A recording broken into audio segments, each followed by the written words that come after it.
Hello friends, आज मैं आपके साथ इकोनॉमिक्स का और बैंकिंग का एक और टॉपिक लेके आया हूँ और टॉपिक का नाम है capital to risk weighted assets ratio.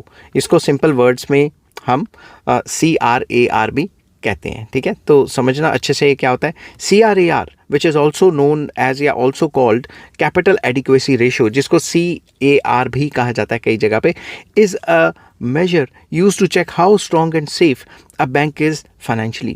ये जो मेजर है ये देखता है कि बैंक कितना फाइनेंशियली स्ट्रॉन्ग है।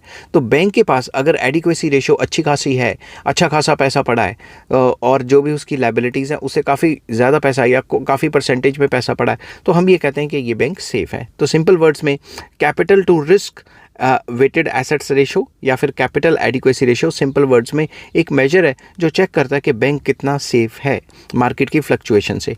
It shows the percentage of a bank's capital compare to loans and other assets that carry risk. तो ये बताता है कि बैंक के पास कितना परसेंटेज में पैसा पड़ा है।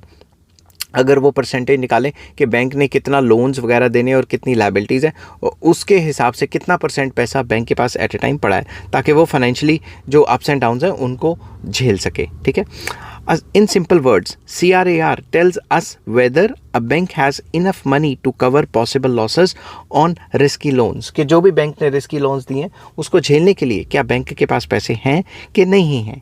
इसका फॉर्मूला है CRAR, it is equal to bank's capital divided by risk weighted assets multiply by 100। तो परसेंटेज निकल जाएगी। ठीक है, तो ये इसका फार्मूला मैंने एक छोटी सी एग्जांपल से समझाने की कोशिश की है। Suppose a bank has 10 crore rupees in capital, उसके बैंक के पास 10 करोड़ रुपए पड़े हैं।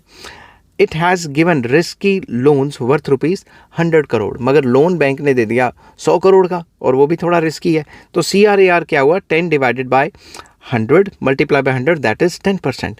This means for every rupees 100 of risky assets, the bank has rupees 10 as safe cushion। तो जो भी बैंक ने 100 रुपया लोन दिया है उसके बदले बैंक के पास 10 रुपये पड़े हैं। तो ये जितना ज़्यादा रेशो होगी उतना ही बैंक ज़्यादा सेफ माना जाएगा। समझ की बात। तो ये चीज़ इतनी इंपॉर्टेंट क्यों है, why it important, it protects the depositors money. तो जितना ज़्यादा पैसा होगा उतना ज़्यादा क्वेश्चन होगा, बैंक के पास पैसा ज़्यादा होगा तो डिपॉजिटर्स का जो मनी है, जो लोग पैसे बैंक में जमा करवाते हैं, उनका पैसा सेफ रहेगा।